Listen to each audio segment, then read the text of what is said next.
First at 6, the days grow shorter, the nights get colder, and advocates for the homeless come back with renewed demands for shelter. Even as the $4 million pallet village remains dark tonight, despite the governor's ambitious announcements last year. I'm Gene Valicenti. And I'm Emily Bowles. This year, there have been no announcements. NBC 10's Gabrielle Caracciolo is live at the State House tonight, pushing for answers. Gabrielle.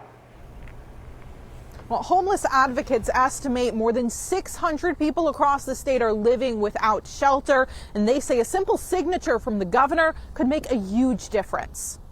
McKay, emergency. Outside the Rhode Island State House, protesters want to see more action to help fix the homelessness crisis. I've worked all my life. I am 63 years old and I am still working. And I am homeless. And nothing is being done. And this falls on the shoulders of the governor. They say the botched rollout of these so-called rapidly deployable pallet shelters exemplifies the problem.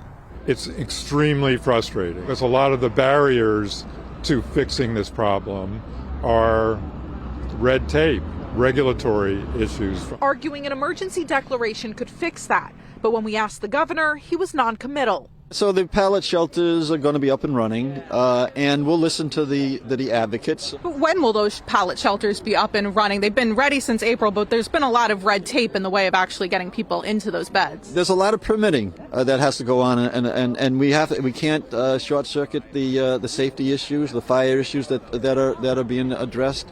It's not a perfect scenario, and the complications, of a delay in the opening show that it's not an easy process. But we're going to get there, and we're going to get there before the winter sets. It was in the 20s last night, so winter is here in that regard, and it's life-threatening for people who are outside. That would at least potentially save 45 people. People are unsafe in tents in winter. I don't know, why do I have to say that? They're a lot less safe in tents in winter than they would be in those pallet shelters. And right now, the state does not have a permanent housing secretary, and a deputy secretary is stepping down to take a job in Vermont. The governor today tells me he expects to nominate someone in the new year, and he maintains that these open leadership positions have had no impact on the state's management of the housing and homelessness. Live in Providence, Gabrielle Caracciolo, NBC 10 News.